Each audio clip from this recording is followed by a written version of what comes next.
After Israel's victories over Jericho and Ai, the surrounding nations are terrified. Instead of surrendering, they form a massive alliance to fight Israel. But one group, the Gibeonites, tries a different strategy: deception.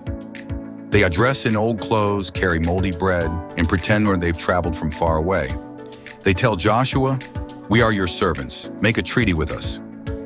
Joshua and the Israelites believe the lie and make a peace treaty, but they never ask God first. 3 days later, Israel realizes the Gibeonites actually live nearby. They had been tricked. When Israel finds out the truth, they are furious. The people want to destroy the Gibeonites, but Joshua honors the treaty because they swore an oath before God.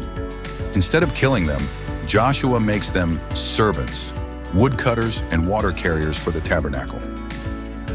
This is a powerful lesson. Always seek God's guidance before making decisions. If they had prayed first, they wouldn't have been deceived. Now here's where things get wild.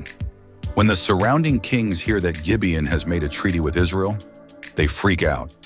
Gibeon was a strong city, and now it's allied with Joshua? That's bad news for the enemy. So why do 5 Amorite kings unite and attack Gibeon? The Gibeonites send an urgent message to Joshua: "Come quickly and save us." And here's what's amazing.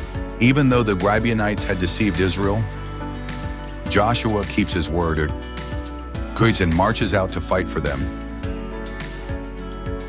As Joshua's army marches all night toward Gibeon, God speaks, "Do not be afraid, I have given them into your hands."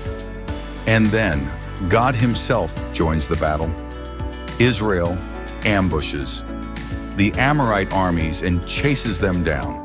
As the enemy flees, God sends a hailstorm so massive that more soldiers die from hail than from Israel's swords. This is a reminder. When we fight God's battles, he fights for us. And now for one of the most mind-blowing miracles in the Bible. As the battle rages on, Joshua sees that they're running out of daylight. If the sun sets, their enemies might escape. So Joshua prays a bold prayer.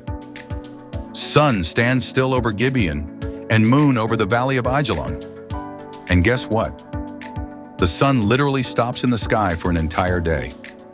The Bible says, there has never been a day like it before or since when the Lord listened to a human being. Joshua 10:14. This shows us, when we trust God and pray boldly, he can do the impossible. The 5 kings run for their lives and hide in a cave, but Joshua's men find them, trap them inside, and later bring them out for judgment. Joshua tells his commanders to put their feet on the king's necks, symbolizing complete victory. Then he declares, "Do not be afraid or discouraged. Be strong and courageous, for the Lord will do this to all your enemies." One by one, the kings are executed and their armies are wiped out. Through all of this, we see victory belongs to the Lord, but we must step forward in faith. With God on their side, Joshua and his army go on to defeat city after city, taking over the southern part of the Promised Land. Every time Joshua follows God's instructions, and every time they win. This is a reminder, God's power is greater than any enemy.